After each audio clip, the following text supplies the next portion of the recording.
মাথা দেবো ফাটিয়ে একবারে। কি পাগল নাকি? আমাকে এখনই দাও তো উঠে দিচ্ছ। দিচ্ছি। তো দিচ্ছ তো? দেবে না আর বলবো। তুই বেল পাই না, তুই বেল পাইস? আমি দারুণ বেরি।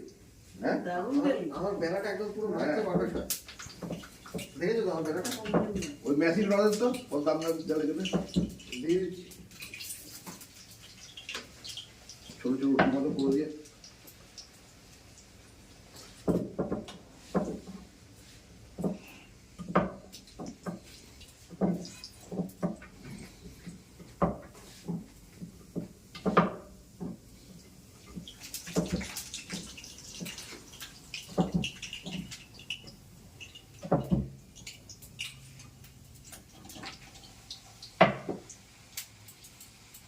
এরকম হলে চাদরটা পিঠতে জড়িয়ে